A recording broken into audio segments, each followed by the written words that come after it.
여러분 오늘도 잘 견디고 계십니까? 김명준의 뉴스파이터입니다. 지난 1일 전북 정읍의 한 주유소에요. 이런 안내문이 써 있었다고 합니다. 내일부터 휘발유 가격이 인하되니 오늘은 최소한만 주유하시기 바랍니다. 네, 요새처럼 오르기만 하는 세상에 내려가는 게 있다는 것도 감동이고요. 사장님의 마음씨는 더 감동입니다. 대체 그 주유소 어디냐? 정읍까지 기름값이 더 나오더라도 돈줄 내러 가겠다는 누리꾼도 있었습니다. 이런 노래가 생각나네요. 누가 뭐래도 사람이 꽃보다 아름다워. 네, 오글거리셨어요? 네, 9월 4일 수요일 김명준 뉴스파이터 꽃보다 아름다운 사람들을 찾아 출발해 보도록 하겠습니다.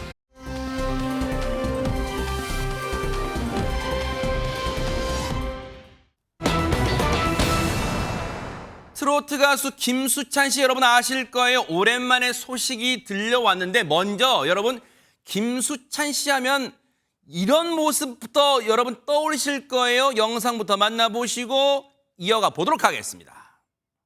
수찬 씨가 사실은 또 그리고 모창 능력자예요. 세계적인 보이스 트롯과 함께 당신은 나의 동반자 영원한 나의 감는 게 포인트. 동반자. 이게 남자로서 솔직히 하기 힘든 분인데 제가 개발을 해냈습니다. 앵카의 여왕 김현자 선생님. 김현자 선생님. 푸른 저녁길에 스랜드 꽃이 피면 아, 요거 만들었는데? 요거 못 뽑는데? 안돌이 신제품이. 마이크 내려가는 거 봐. 네, 늘 보기만 해도 막 보는 사람이 저절로 밝아지고 막 기뻐지잖아요. 늘 웃음을 주는 그런 이 김수찬 씨 모습만 봐왔는데 하재근 평론가님 세상에 가슴 아픈 가정사가 공개가 됐다면서요. 네, 그제 제 고민을 털어놓는 프로그램이 있거든요. 네. 그 프로그램에 어느 여성이 출연했는데 네. 그 여성이 현직 유명 가수의 친어머니라고 소개가 됐거든요. 그분이 이제 사연을 얘기했는데 전 남편이 아들이 어릴 때부터 폭력이 심했다. 그래서 자녀 셋을 데리고 도망치듯이 이혼을 했는데 이혼 시점이 2010년, 14년 전의 얘기고 근데 14년이 지났는데도 불구하고 아직도 전 남편이 허위 사실을 유포하는 등 아들의 앞길을 막고 있다. 이렇게 고민 사연을 이제 털어놓은 거예요. 그러니까 그 현직 유명 가수가 바로 김수찬 씨 아니냐 이런 얘기가 나오게 된 겁니다. 그러니까 김수찬 씨가 팬카페에 글을 올렸는데 네. 그 출연한 여성은 제 어머니고 어머. 저의 이야기가 맞다라고 어머. 하면서 어머니가 익명을 약속받고 출연하셨는데 혼자서 촬영장에 갔고 이 이야기를 들은 아들 된 입장으로 마음이 미어진다 이렇게 글을 올렸습니다. 어머나 세상에 팬분들은 역시 정말 촉이 대단하세요. 이 얘기 내가 사랑하는 응원하는 김수찬 씨 얘기 같은데 했는데 아니나 다를까 김수찬 씨가 이걸 감추는 건 오히려 어머니를 더 힘들게 할까 봐 결국은 이 고백을 한 거예요. 근데 보세요. 김묘성 기자님. 김수찬 씨 아버지라는 사람이 잘 나가는 아들 그리고 그 아들의 그 앞길을 지원은 못해줄 망정 세상에 앞길을 가로막은 게 말이 돼요 이게? 네, 그러니까요. 김수찬 씨 어머니가 방송에 나와서 이 전 남편 김수찬 씨의 아버지에 대해서 이야기를 했습니다. 이혼 1년이 지난 시점에 갑자기 가족들 앞에 나타난 거예요. 그 이유가 보니까 아들이 노래하면서 TV에 나온 걸 보고 찾아왔다고 합니다. 당시에는 김수찬 씨가 큰 소속사와 계약을 앞둔 상황이었는데 갑자기 나타나셔서는 아들 매니저 역할을 하겠다라고 했다는 겁니다. 그래서 결국 소속사 없이 김수찬 씨는 아버지와 함께 활동을 할 수밖에 없었고 이 전 남편은 자신이 대표라면서 아들을 데리고 다니면서 스케줄을 잡고 활동을 했다는 겁니다. 어머나. 결국 더 크게 뻗어나갈 수 있었는데 일단 막았다라고 김수찬 씨 어머니는 그렇게 판단을 한 거고요. 그리고는 그래서 매니저로서 열심히 잘 활동을 했느냐 또 그렇지도 않았던 것 같습니다. 보면 이 전 남편은 아들 명의로 활동비 명목의 대출을 받아 쓰기도 했고요. 세상에. 또 팬들이나 주변 지인들, 친척들에게 돈을 빌렸었다고 합니다. 어머나. 게다가 김수찬 씨가 교통사고를 당했을 때도 교통사고 난 적이 있었나 봐요. 그랬는데 그때는 또 치료도 제대로 하지 않고 행사를 더 뛰게 했다는 겁니다. 어머나. 그리고 당연히 이때는 수익금의 정산도 없었던 것으로 그렇게 어머니는 파악을 하고 있습니다. 결국 새 소속사를 만나게 돼서 계약을 하게 됐는데 이때는 본격적으로 회방을 놓았다는 것이 어머니의 주장인데요. 소속사 앞에서 시위를 하기도 하고 또 방송 관계자들한테는 아들이 페류나다, 배신한 페류나이기 때문에 방송 활동을 하면 안 된다라면서 이 활동을 막았다는 것입니다. 어머나. 그렇게 허위 사실을 유포하는 등 정말 막을 수 없는 행동을 아버지로서 그렇게 행동을 했던 것으로 드러난 상황입니다. 듣고도 믿기지가 않아요. 이런 행동이 아버지란 사람이 할 행동이에요. 김수찬 씨, 지금 김수찬 씨 어머니가 털어놓은 이 얘기가 다 맞다고 가정해 본다면 김수찬 씨는 그동안 10년 넘게 엄청나게 오랜 세월 동안 착취를 당한 노예 생활에 다름없었잖아요. 그동안 김수찬 씨가 알고 봤더니 방송에서 그런 어머니를 향해서 애틋한 심정을 여러 번 표현해 왔다고 합니다. 한번 들어보시고 이어가 보도록 하겠습니다. 수찬이가 집에서 가장이야 그러면은? 그치? 그렇죠. 지금 그렇죠. 네. 근데 처음에 저희 엄마가 이제 미혼모였는데 그 이후에는 이제 좀 다시 혼인식으로 둘째 낳고 했어요. 해가지고 이렇게 살다가 근데 뭐 지금은 뭐 한 10년, 11년 전에는 이제 서로 각자 이렇게 하셨는데 저희 엄마 되게 막 긍정적이기도 하고 저도 긍정적이기도 해서 아, 뭐 너무 좋지. 왜 약간 좀 친구 같은 느낌이 있고 지금 김수찬 씨 보면 그래도 방송이니까 예능 프로그램이니까 뭔가 이 옛날의 고통이 생각날 법도 한데 그래도 그 와중에 밝은 모습으로 자신의 얘기를 하고 그리고 그 와중에도 어머니 참 고생 많이 했다 이 얘기를 애들로 하는 것 같은데 실제로 손정혜 변호사님 김수찬 씨 어머니 고생 많이 했을 거란 짐작이 들어요. 그렇습니다. 방송에서 아까 보신 것처럼 20살 때 미혼모였다 이런 이야기도 했었는데 네. 그 당시에 정말 갈 데도 없고 돈도 없어서 아이를 낳으러 그 당시엔 돈이 없으면 조산소 같은 데 가서 낳았었거든요. 세상에. 근데 그 당시에 이제 김수찬 씨가 4.2kg로 나왔대요. 보통 4kg 기준으로 4.2면 요즘 같은 경우는 제왕절개 수술하기도 하거든요. 그러니까 아이가 안 나오니까 큰 병원 가서 유언까지 마치고 아이를 낳았다라고 하고요. 20살 나이에 그런 일을 겪는 건 굉장히 좀 어려운 일이긴 합니다. 그리고 어린 시절에 지하 단칸방에서 살았던 이라도 이야기를 하면서 이 지하니까 이제 비가 와서 물을 퍼내면 사는데도 누가 많이 퍼내나 시합을 할 정도로 엄마랑 또 굉장히 케어하고 긍정적인 마음으로 살았던 것 같고요. 영화 기생충 같은 장면을 실제로 경험을 했군요, 세상에. 그렇습니다. 아이고. 그리고 그 어릴 때 단칸방 지하로 들어가면 친구들이 좀 놀랄 수도 있잖아요. 친구들이 왜 동굴 속에 너는 사냐 이렇게 하면 뭐 그냥 시원하다 이렇게 이야기할 정도로 어머니 덕분에 좀 긍정적인 태도도 배웠고 자존감도 높았다. 긍정적인 에너지 많이 받았다라고 이야기한 적도 세상에. 있었고요. 그리고 이제 중학교 때 부모님이 이혼을 하셨다고 합니다. 이혼한 이후에 아버지와 연락했었고 또 노래하고 나서도 교류를 하긴 했는데 그 후에 일들이 생겨서 자연스럽게 좀 멀어졌다. 거리를 두게 됐다. 지금은 아예 연락을 안 한다라고 밝혔는데 네. 여러 가지 일들이 아무래도 좀 불편하고 어려운 일이지 않을까 추정해 볼 수 있습니다. 어머 세상에 보세요. 지금 김수찬 씨 얘기를 들어보면 손정희 변호사님 말씀 들어보니까요. 보세요. 이혼한 지 1년 뒤에 그 아버지라는 사람이 자기가 소속사 대표인 양 해가지고 그 어린 김수찬 씨를 데리고 노래를 시키고 수익은 자기가 다 뒤로 챙겼잖아요. 근데 보세요. 이혼을 했을 때 부모님이 이혼했을 때 김수찬 씨 나이가 중학생이란 말이에요. 그럼 이종건 변호사님 세상에 미성년자인 아들이 노래하면서 번 돈을 저 아빠라는 인간이 전부 자기가 착복한 거 아니에요? 챙긴 거 아니에요 진짜? 그렇지요. 그런데 정상적인 그런 친부가 아니었습니다. 왜 이혼을 했습니까? 이혼한 이유 중에 하나는 아들을 계속 가정 폭력을 한 거예요. 세상에. 그래서 못 견뎌서 사실 이혼한 이유도 있는 겁니다. 그러면 김수찬 씨는 어렸을 때 친부로부터 사실 돌이킬 수 없는 상처를 받았어요. 그런데 그것을 딛고 어쨌든 친부니까 매니저 역할을 맡긴 거 아니겠습니까? 세상에. 그렇다면 그때부터라도 정상적인 부자 관계가 됐었어야 하지 정신 않나요? 바짝 차렸으면 되잖아요 그때 그 그런- 아버지라는 인간이. 그런데 그렇지 않은 겁니다. 세상에. 더욱더 참 그 이전의 상처보다 더 심한 상처를 준 거예요. 즉 착취를 하고 노동에 대해서. 김수찬 씨가 방송에 나오면 굉장히 밝은 역할을 해요. 예능에서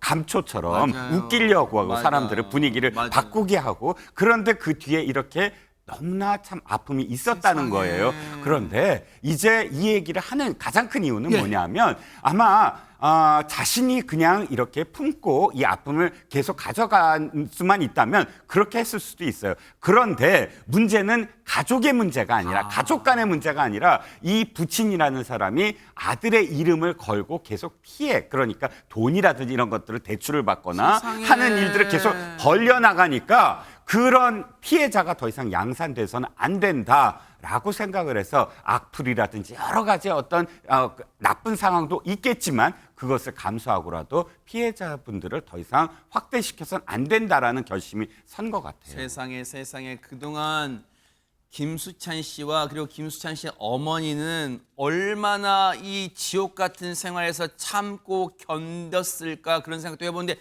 근데 이 퍼뜩 이런 생각이 들어요. 박주희 변호사님, 물론 김수찬 씨가 자식된 도리로서 그 아버지라는 사람한테 이제 와서 뭐 법적인 행동하고 그러지는 않겠지만 대신 지금이라도 이제 관계를 끊고 살아가는 것 같은데, 혹시요 지난 한 10년 넘게 자신이 여러 무대에 뛰고 행사 뛰고 벌어들인 수익을 지금 자기한테 정산 한 푼도 안 해주고 다 챙긴 아버지를 상대로 지금이라도 그 돈 좀 일부 돌려주시오, 내가 받아내고 싶소, 소송할 수 있습니까? 사실은 이렇게 허위 사실을 유포한 부분에 대해서는 사실은 형사적으로는 따지면은 사실 허위 사실 유포의 명예훼손이기 때문에 형사 고소를 할 수가 있습니다. 어허. 하지만 그동안에 있었던 뭐 정상금이라든지 아니면 출연료 같은 경우 횡령한 사건 같은 경우는 아마 박수홍 씨 사건이랑 비슷할 거예요. 왜냐면 이전에는 친족상도례 때문에 아버지와의 친족 관계가 있기 때문에 사실은 이런 부분에서는 민사적으로 아니면 형사적으로 문제 제기를 하기 쉽지는 않을 것 같은데요. 그런데 이제 소속사 측에서는 이제 앞으로 이런 허위 사실 유포라든지 아니면 또 다른 이런 악의적인 행동이 있으면 이 강경하게 대응하겠다, 법적 대응하겠다, 이렇게 밝혔습니다. 세상에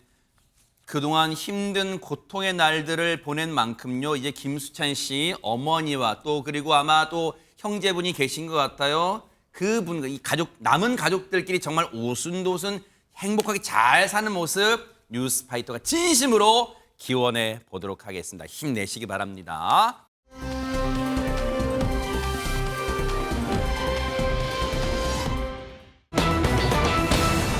세상에 어제요, 강원도에서 너무너무 안타까운 일이 벌어졌습니다. 김묘성 기자님. 네, 그렇습니다. 어제 오전 6시 35분경이었습니다. 강원도 강릉에서 1톤 트럭이 15m 높이의 고가에서 아래로 추락하는 세상에. 아찔한 사고가 발생했습니다. 당시 사고 영상이 준비되어 영상이 있습니다. 있어요? 네, 함께 확인해 보시죠. 어이구, 네네.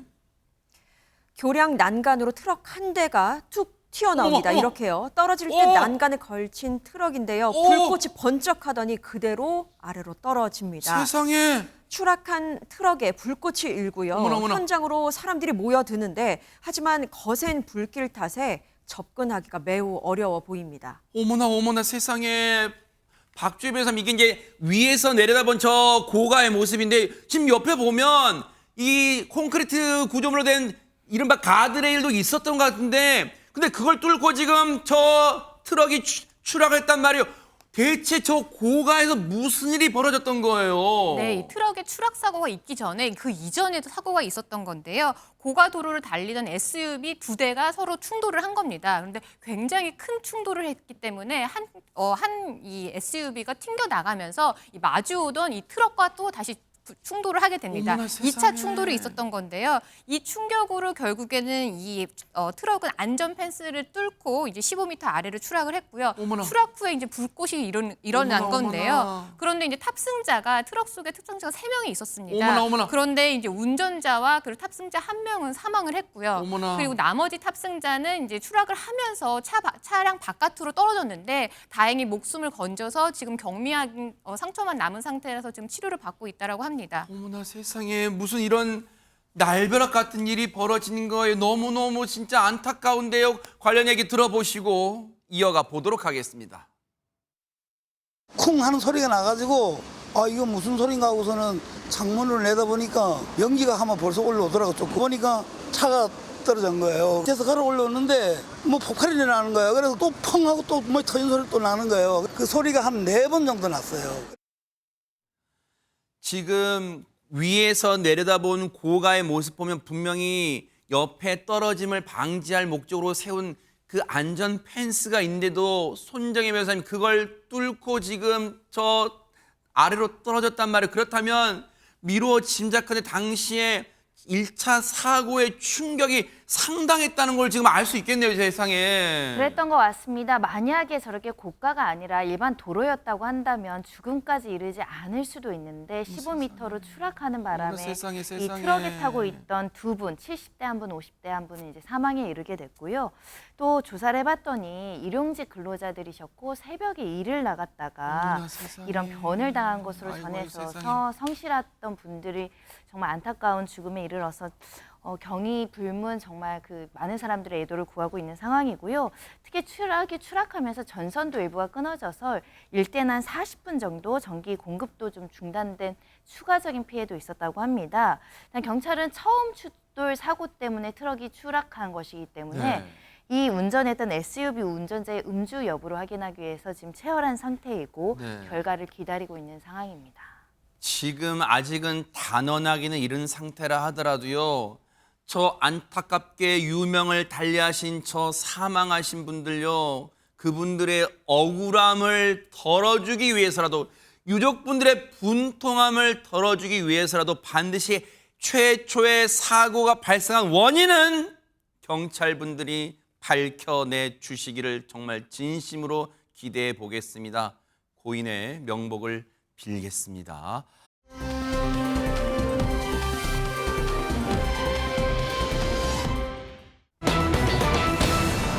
자, 이번에는요, 사람이 아닌 악마의 얘기를 해보도록 하겠습니다. 박주희 변호사님.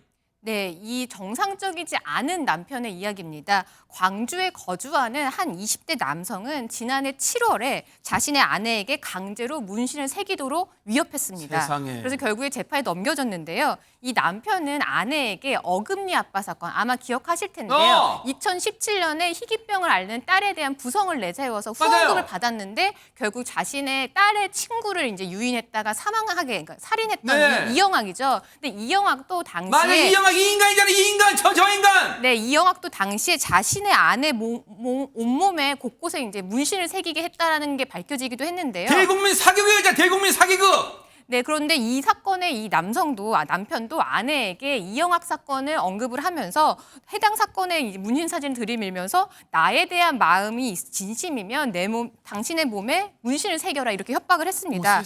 그리고 실제로 이 아내를 문신 시술소에 데려가서 아내의 양 손목과 다리, 신체 여러 군데 자신의 이름과 또 자신의 이름을 세워서 평생 누구누구의 아내로 살겠다라고 하는 문구를 새기도록 했다라고 합니다. 어머나 세상에. 아니 따라할 걸 없어서 이영학의 행동을 따라하고 그리고 지금 이종근 평론가님 이게 지금 사람이 할 짓이에요? 이게 사람입니까? 사람이에요 이걸 행동하는 게. 그렇죠. 가장 극악한 지금 상처를 준 겁니다. 몸에 관한 상처는 사실 나을 수 있어요. 병원 가서 나을 수 있습니다. 하지만 인간에게 가장 큰 상처는 정신적인 상처예요. 그래서 인간에게는 어떤 능력이 있냐면 지울 수 있는 능력, 잊어버릴 수 있는 능력이 있어요. 자꾸 잊어야 되잖아요. 맞아요. 그런데 네. 문신은 그것을 다시 상기시킵니다. 어머, 그러네요. 그냥 문신이 없었다면 어쨌든 이런 상처들을 자꾸 딛고 일어설 수 있고 새로운 삶을 살 수 있는데 맞아요. 그 문신 때문에 또다시 그 상기가 되고 잊혀지지 않는다면 이거야말로 가장 큰 범죄 아니겠습니까? 맞아요. 이 남성은 이것만이 아니라 실질적으로 폭행을 너무나 일삼아서 질식시키려고도 했고 뭐라고요? 술을 먹으면서 계속 폭행을 해서 급기야 고막이 파열되는 그런 상처까지 세상에. 입었다고 합니다.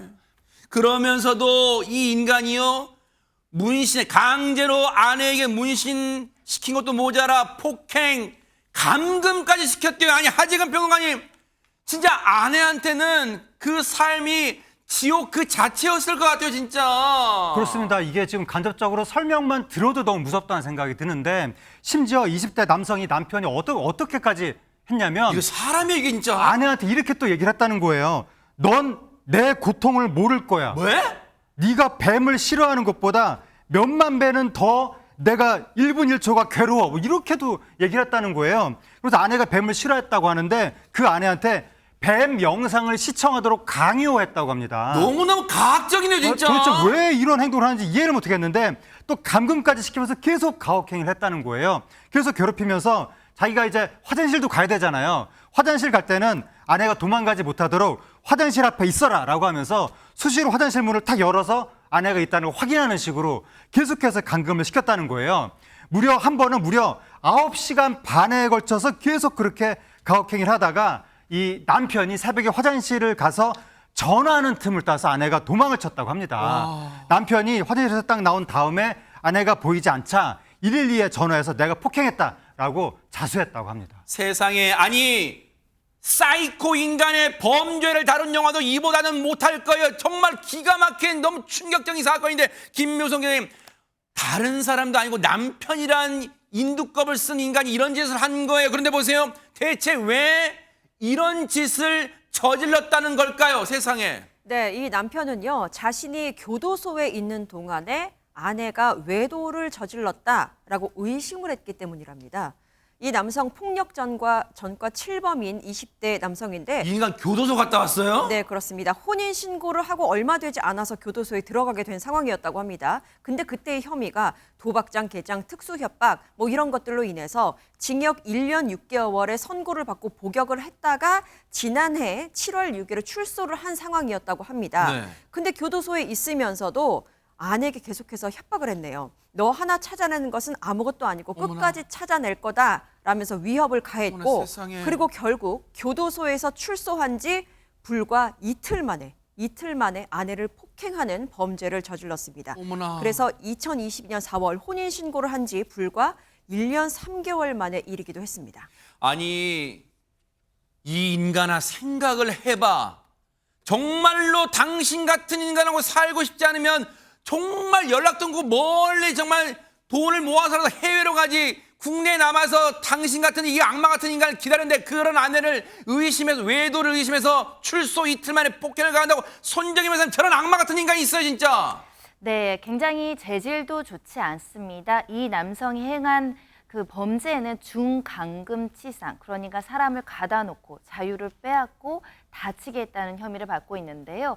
재판부에서는 징역 5년의 실형을 선고했고요. 대법원까지 가서 5년형을 확정을 했습니다. 네. 그만큼 이 남성이 중간에 뭐 본인이 이제 충돌 조절 장애가 있었다, 술에 취해 있었다, 심신미약이다라고 이제 가명을 주장했지만 재판부는 받아들여지지 않았고요. 아내가 도망가니까 본인이 스스로 이제 자수를 하긴 했습니다. 하지만 자수의 경위가 진정으로 반성을 해서 자수했다기보다는 아내가 도망가니까 곧 잡힐 것을 염려해서 한 그렇죠. 것으로 해석할 수 있고, 그렇기 때문에 심신미약 상태라고 보기 어렵다라고 판단을 한 것인데, 특히 다치게 한 것뿐만 아니라 사실은 어떻게 보면 엽기적으로 문신을 새기라고 강요한 혐의까지 있잖아요. 네. 이 점 때문에 죄책이 매우 무겁다라고 평가를 했고, 이 재판 과정에서 이 피해자와 이 남편은 협의혼 절차를 거쳐서 이혼을 했습니다. 그리고 다시는 전 아내를 찾아가서 하지 않을 것이라는 거 다짐은 했지만 양형에는 유리하게 작용하지 않았습니다. 물론 시청자분들께서는 어떻게 이런 극악무도한 짓을 저질렀는데 징역 5년밖에 안 나오냐라고 생각하는 분도 계시겠어요. 그런데 이 아내 입장에서는요, 징역 5년, 이 악마 같은 인간이 다시 교도소에 들어간 5년이 잠시나마는 해방이 될 수 있겠지만, 시간이 갈수록 어떤 마음이 들 것 같아요. 세상에 이제는 조금 있으면 나오겠네, 출소하겠네, 또다시 지옥 같은 삶에 발못될 수 있어요. 그렇다면 사회가, 이제는 이 여성 혼자 힘으로 버틸 수 없어요. 사회가 반드시 이 여성을 보호해줘야겠다, 이런 생각도 해봅니다. 대책을 좀 마련해 주시길 바라겠습니다.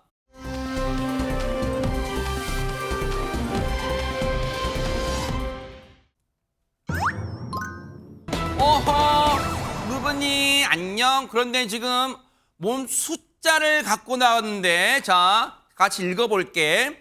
74억, 와우! 120억, 대박 사건! 1000억, 야호! 이런 환호가 나올 것 같은데, 아니, 김묘성 기자님, 요즘 로또 당첨금은 이것보다는 좀 낮은데 이게 로또 당첨금도 아니고 어떤 숫자일게 지금 소리 나는 숫자가 나왔을까요? 왜 노래 있잖아요. 시장에 가면 바나나도 있고 뭐 생선도 있고 뭐 이런 거 있잖아요. 네. 근데 압구정에 가면 건물주도 있고 그 옆에 또 건물주도 있고 또 그 옆에 건물주도 있고 뭐 이런 노래를 불러야 될 것 같습니다. 아하. 수십억, 수백억, 수천억까지 정말 꿈에서도 상상하기도 힘든 이 돈을 가진 재테크의 왕들이 자리 잡고 있습니다. 누굴까요? 일단 오늘 들려온 따끈따끈한 소식은요. 네. 배우 차태현 씨의 소식인데 우와. 차태현 씨가 신사동에 한 건물을 매입했습니다. 74억 원이라고 하더라고요. 이야. 근데 부동산 관계자에 따르면 매도인이 희망한 가격 그대로 그러니까 전혀 깎지 않고 네. 74억을 그대로 다 지불했다라고 하는데 네. 지금 다가구 주택으로 딱 보이죠. 어허. 이곳이 신사동 가로수길 뒷면에 이제 자리한 것으로 그렇게 알려져 있는데 우와. 건물 인근에는요, 뭐 가수 싸이라든지 뭐 아이돌이라든지 배우라든지 할 것 없이 정말 많은 사람들이 셀럽들이 보유한 건물들이 다수 존재하고 있는 그런 진짜요? 골목입니다. 어머나. 아니 지금 믿기지가 않는 게 저 다가구 주택에 방 한 칸을 샀다는 게 아니라 저 건물을 통째로 샀다는 거예요. 박주희 변호사님, 차태현 씨가? 네, 맞습니다. 그런데 거주 용도로 사용한 것 같지는 않아요. 이 아. 매수 명의와 이 현재 부동산의 용도를 보면 거주용은 아닌 것 같은데요. 아하. 해당 이 다세대 주택은 지하 1층부터 지상 3층으로 이루어져 있고요. 네. 압구정역과 도보로 8분 거리. 굉장히 입지가 좋은 거죠. 와, 그 말로 만든 역세권, 대박 네, 사건. 가로수길과 바로 옆에 붙어 있는데요. 그래서 굉장히 좋은 상권으로 평가를 받고 있습니다. 네. 그런데 이 해당 부동산은요. 네. 이 등기부 등본에 따르면 차태현 씨 개인 명의로 구매한 게 아니라 네. 아내가 사내이사로 있는 법인 명의로 구매를 했습니다. 아하. 그리고 이제 건물 매입가에 대출액을 제하고 그다음에 뭐 추가 비용 같은 거를 좀 더해 보면 대략 한 30억 5천만 원 정도를 현금으로 들여서 건물을 매수한 것으로 보이는데요. 이야. 근데 현재 이 부동산 같은 경우는 다세대 주택인데 최근에 근린 생활시설로 용도 변경이 됐다라고 합니다. 아하. 그래서 아마 차태현 씨 같은 경우는 추후에 신축한 다음에 상업용 시설로 다시 개조를 해서 사용하지 않을까 그렇게 추정이 됩니다. 야, 그래서 저희가 준비한 사진 보면 차태현 씨가 네네 그냥 입이 귀에 걸린 사진만 나오는 그냥 너무 좋아요 막 이렇게 하고 있는 것 같은데 근데 하재근 평론가님 네. 제가 강남에서의 건물은 뭐 우습게 그냥 어곡 소리 나는데 앞서 근데 그 제목에 74억은 차태현 씨가 이번에 산 다가구 주택 통으로 산 거 74억 오케이 그건 알겠어요. 근데 그 다음에 더 큰 금액 나왔잖아요. 이건 뭘까요? 예, 120억 원 나왔는데 네. 아주 이제 꿈 같은 이야기가 펼쳐집니다. 어허. 어떤 이야기가 나오냐면 이제 재테크의 여왕 이야기가 나올 것인데 여왕? 그렇습니다. 이분이 서울 한남동의 고급 주택에 살다가 어허. 뭐가 꿈 같은 거냐면 이 대목이 이제 꿈 같은 건데 시세 차익 70억 원. 어머나. 주택을 팔았는데 지금 너무 억울해요. 지금 하재근 평론가님도 지금 말을 더듬으실 꿈 정도예요. 같은 지금. 얘기입니다. 네. 집을 팔았는데 네. 시세 차익이 70억 원이 나온 우와, 거예요. 네. 그래서 총 판매 금액이 120억 원 된 겁니다. 집 한 채 와. 팔았는데 그 120억 원을 들고 용산에 있는 한 아파트에 네. 펜트하우스를 딱 산 거예요. 와. 120억 원 현금으로 에?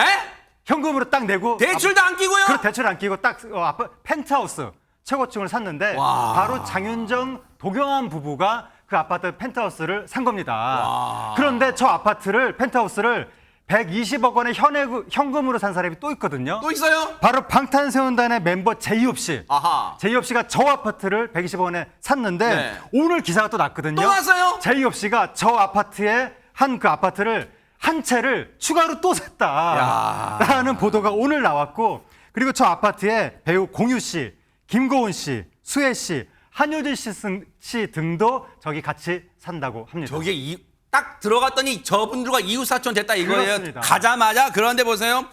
70억 원의 시세 차익을 앉은 자리에서 거둔 것도 대단하지만 아까 들으셨죠?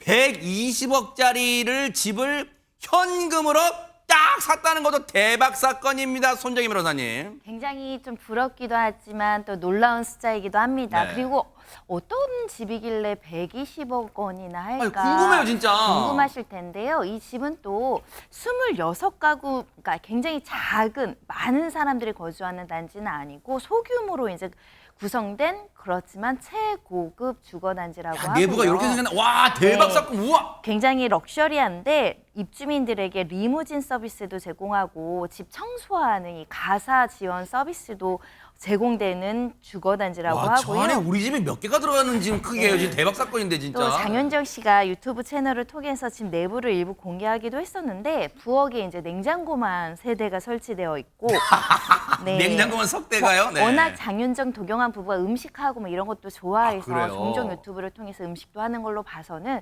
정말 초고급 단지라고 얘기할 수 있는데 또 굉장히 깔끔하게 거주한다라고 합니다. 도경환 아나운서가 아내 장윤정이 원래 깔끔하다. 같은 사는 사람이 피곤할 정도로 깔끔하다고 하는데 고급스럽고 깔끔하고 완벽한 주거 단지 같습니다. 도경환 씨, 저 정도 피곤하면 감내하세요. 저 정도 집에 사는데 저런 피곤하면 뭐 너무 자랑 아니에요. 그런데 보세요. 앞서 보면 제목 보면요. 74억, 120억 나오는데 1000억이 있어서 1000억은 누구 얘기일까요? 김묘성 기자님. 네, 가수 B 씨가 그 주인공입니다. 와. 가수 B 씨가요, 개인 명의는 아니고 올해 1월에 부친이 대표로 있는 그 엔터테인먼트 그 명의로 건물을 구입을 했습니다. 아하. 압구정 로데오에 위치한 건물인데 158억 9,900만 원으로 알려져 있습니다. 주변에 뭐 다양한 상권도 위치되어 있고 그래서 좋은 입지라고 하는데 여기까지 들으면 158억 건물주인데 웬 1000억이라고 하실 수도 네. 있을 거예요.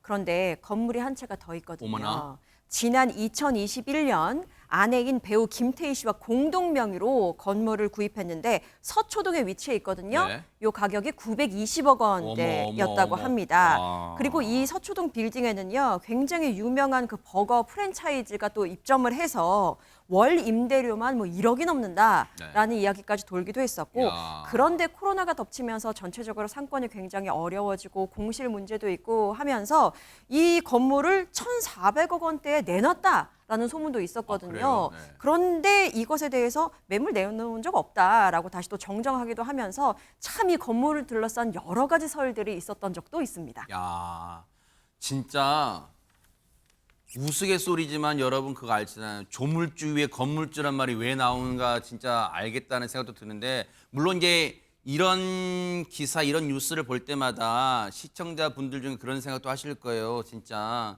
야, 이게 상대적 박탈감이랑 이런 거구나 하실 수도 있지만, 근데 뭐 저분들은 우리가 나무랄 게 있는 게 아니라 열심히 또 번 돈으로 부동산도 매입하고 이제 그런 거잖아요. 근데 어쨌든 부러운 소리는 전국 방방곡곡에서 들리는 것 같습니다, 지금. 그렇습니다. 앵커님 지금 가장 정확하게 말씀해 주신 대목이 바로 그 대목이에요. 갑자기 횡재했냐? 그거 아닙니다. 예를 들어 두 분만 말씀을 드릴게요. 장윤정 씨 지금 펜트하우스 샀다고 했잖아요.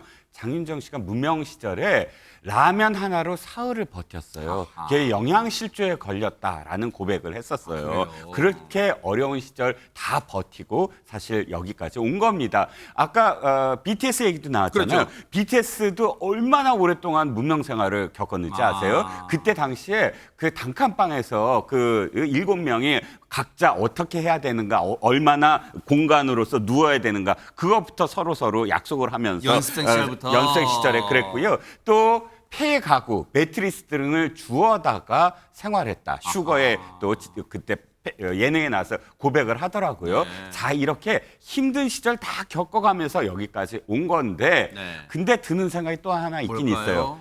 저기 왠지 현실감이 없어요, 억자가. 그래서 맞아요. 네. 완전히 그림의 떡이잖아요. 이 일반인들에게는 저도 포함해서. 영어로 그림의 떡이 뭔지 아세요? 알죠? 케이크 인 더 스카이. 그럴매 떡 아니에요. 그럴매 떡 아니고요. 네네. 케이크 인 더 스카이예요. 그렇듯하죠. 하늘 위에 떠 있는 케이크 먹지 못하잖아요. 아하. 그래서 왜 이런 고급 주택에 스카이라는 이름이 들어가지 않았나?라는 생각도 해봅니다. 그러네요. 맞아요. 뭐 저분들의 재력이 상당하다는 건 부러움일 수 있지만 비난의 대상은 아니에요. 근데 다만 조금의 바람이 있다면, 그래도 주변 분들, 어렵게 사시는 분들한테 그래도 연예인 분들이 조금은 나눔을 해주신다면 더더욱 많은 분들이 열광과 찬사를 보내지 않을까, 그런 생각도 감히 해봅니다. 부럽네요, 진짜.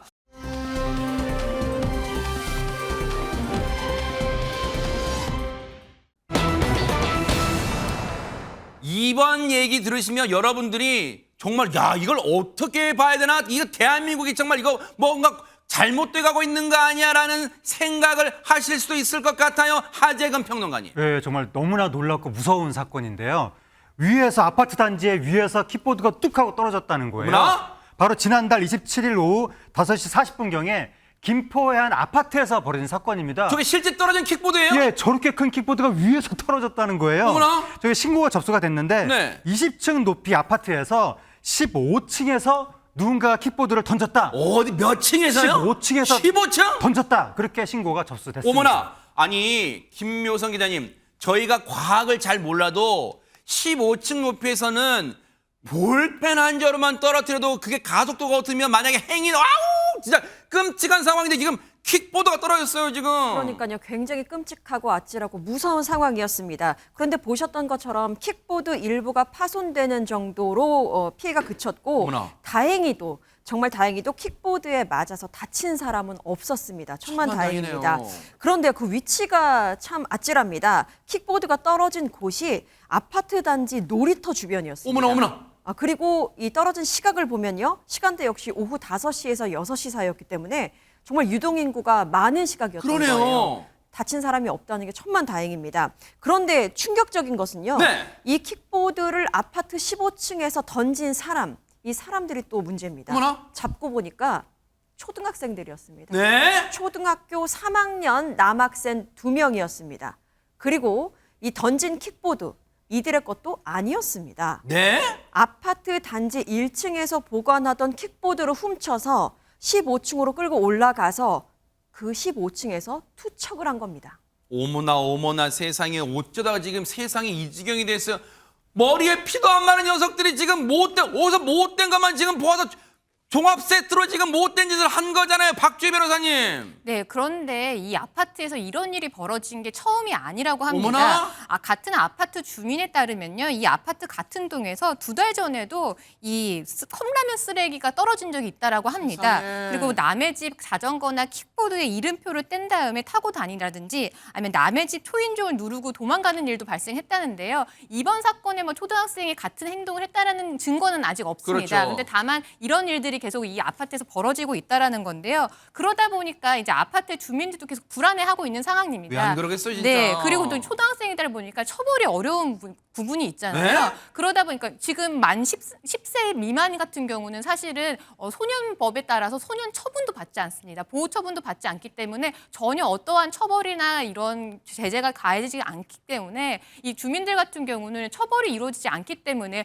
오히려 이런 거에 자신감을 얻어서 더 이런 나쁜 행동을 하지 않을까 이런 부분이 불안하다 이렇게 밝혔습니다. 설마 저 엉덩이에 뿔난 것 같은 행동을 하는 저 아이들이 저 법의 내용까지 알아서 악용했을 거라고 생각지는 않지만 어쨌든 못된 행동이잖아요. 철딱선이 없는 행동이잖아요. 근데 이걸 단순히 철딱선이 없는 행동으로 치부할 만한 사안이 아니라 보세요. 앞서 저 킥보드가 떨어진 위치 사진 좀 다시 한번 보여주세요. 앞서 박주희 변호사님 말씀처럼 저 시간대가 김묘성 기자님 설명하신 것처럼 시간대가 보세요. 오후 5시에서 6시 여전히 사람들이 아파트 주민들이 왔다 갔다 할 시간이고 그럼 보세요. 저 킥보드 떨어진 앞에 뭐가 있어요?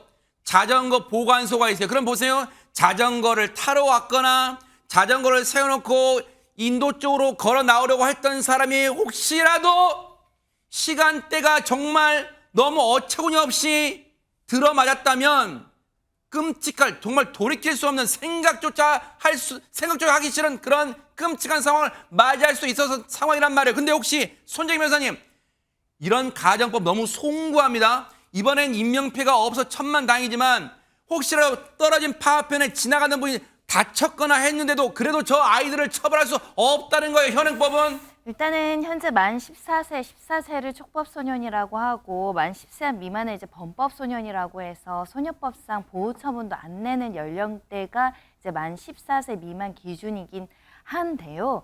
이거는 이제 범죄로 처벌하는 이야기를 드리는 거고 그러다 보니까 김포경찰서에서도 재물손괴죄로 이제 초등학생 2명을 이제 특정은 했으나 네. 처벌하기 어려우니까 일단 부모에게 인계한 상황이고 다만 이 처벌 방법이 없다고 하더라도 아이들과 부모를 모두 불러서 이제 조사한 뒤에 사건을 종결할 예정이라고 합니다. 일단 경찰의 조치는 이럴 테지만 우리가 아파트 또 관리위원회가 있고 네. 특히 초등학생들이 학교와 관련해서는 학교 폭력 관련해서 학교에서도 또 주의하고 할 수 있거든요. 만약에 이거를 본인 게 아니라 보니까 이걸 훔친 거라고 이야기를 한다면요. 아하. 이걸 피해자가 또 학생일 수 있잖아요. 네. 그런 측면에서는 학교 폭력으로 이 절도나 이런 부분으로 문제 삼을 여지가 없는가, 이런 행위로 또 누군가를 괴롭힌 건 아닌가 좀 따져볼 필요가 있지 않을까 생각이 들고요. 네. 적극적으로 부모들의 지도가 필요합니다. 이게 단순히 장난 아니고 정말 사람의 생명을 해칠 수도 있는 정말 무고한 희생이 나올 수 있는 맞아요. 범죄의 조짐이라고 봐야 될 것 같고요. 적극적으로 지도 관리 꼭 하셔야 될 것 같습니다. 이종근 평론가님. 네. 지금 경찰은 이 아이들을 처벌할 수 없기 때문에 할 수 있는 게 훈계, 부모와 아이들을 함께 불러서 훈계 말고는 없다고 해요. 자, 현행법이 그렇다고 하니까 일단 그렇게 받아들일 거예요. 다만 혹시 그 부모를 상대로 훈계를 할 때 그 부모들이 정말 죄송합니다. 아이고 저희들이 자식놈 잘못 가르쳐서 이런 일이 생겼습니다. 다시는 이런 일이 안 생기게 하겠습니다라고 했으면 그나마 재발 방지가 조금 될 수도 있겠다는 안도감이 생기지만 혹시라도 그 부모 중에 어느 쪽이 아이고 애가 살면서 좀 그럴 수도 있지 뭘 이게 호들갑이야라고 하지는 않았겠죠 진짜. 그렇죠. 그게 가장 걱정입니다. 지금 그 아이들이 저지르지 않았을 것으로 바라고 있는 또 다른 어떤 유형들이 있었잖아요. 네. 왜 아파트에서 이런 일이 계속 있었다. 그런데 제가 석연치 않은 건 이런 일이 계속 있었다는 건 복수의 아이들이 계속 또 다른 아이들이 했거나 네. 또는 이 아이들이 했거나 할 수밖에 없잖아요. 그걸 추정하는 거. 네. 그렇다면 가정에서 제대로 지도나 혹은 훈계를 하지 않았다. 가정교육을 하지 않았다라는 게 추정할 수 있는 네. 부분이에요. 그러면 대개 그런 부모들은 자기 아이밖에 모르고 아하. 자기 아이만 감싸고 그렇게 되면 이 아이들은 스스로 자신밖에 모르는 아이들이 되거든요. 그러니까 맞아요. 사회 부적응자가 되고 또 점점 이 아이들은 나이가 안 듭니까? 10세 이상 14세 미만 촉법소년으로 될 거예요. 그때는 또 지금보다 처벌이 강화돼요. 그 다음에 14세 이상은 어떻게 되죠? 형무소, 구치소에 네. 가야 됩니다. 그러니까 지금 그렇게 되지 않으려면 이런 일에서 부모가 제대로 훈계를 하고 제대로 가르쳐야 된다는 겁니다. 이번에 문제를 일으킨 이 아이들의 가정뿐만 아닙니다. 해당 아파트에 다른 이런 아이들을 둔 가정은 다 말할 것도 없고 전국에 지금 아이들 진짜 이 아이들 내 자식은 안 그러겠지 그런 생각하면 안 돼요. 정말 가정교육부터 바로서는 그런 대한민국 기대를 해보도록 하겠습니다.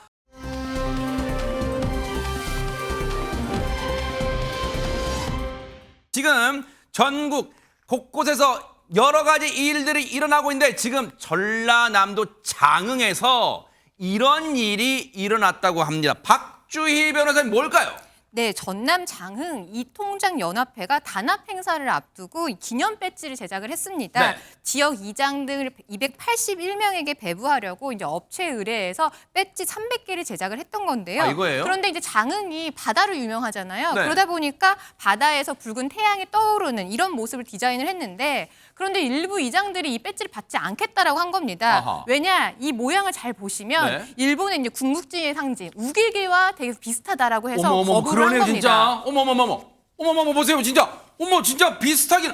진짜 아니 처음에는 한 잠깐이지만 아무 생각 없이 아 뭐 배지를 만들었나 보다 했는데 지금 박주희 변호사님 설명과 저 사진을 보니까 이종근 변호사님 어머 진짜 저 순간 소름 돋았어요 지금. 그러게요. 멀리서 보면 아예 일장기처럼 보일 겁니다. 어허. 왜냐하면 동그란 그런 붉은색 원이 굉장히 크게 보이거든요. 그러네요. 가까이서 보면 저 우길기고 멀리서 보면 일장기 아하. 이렇게 지금 보이거든요. 네. 오해의 소지가 있었다고 또 지금 집행부에서는 인정을 했습니다. 네. 그래서 그런 뜻 전혀 없었다. 정치적 의도 없었다. 좀 안타깝다라는 그런 이야기를 했습니다. 네.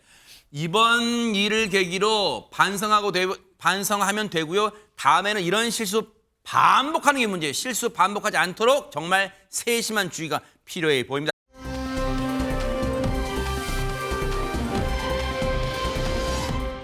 이번엔 어느 나라로 가볼까요? 김묘성 기자님. 네, 쿠바로 한번 가보겠습니다. 쿠바에서 정말 신기한 광경이 펼쳐졌거든요. 자신과의 싸움, 자신과의 기록을 깨는 그런 도전에 나선 사람이 아하. 있습니다. 영상으로 함께 해보시죠. 네네.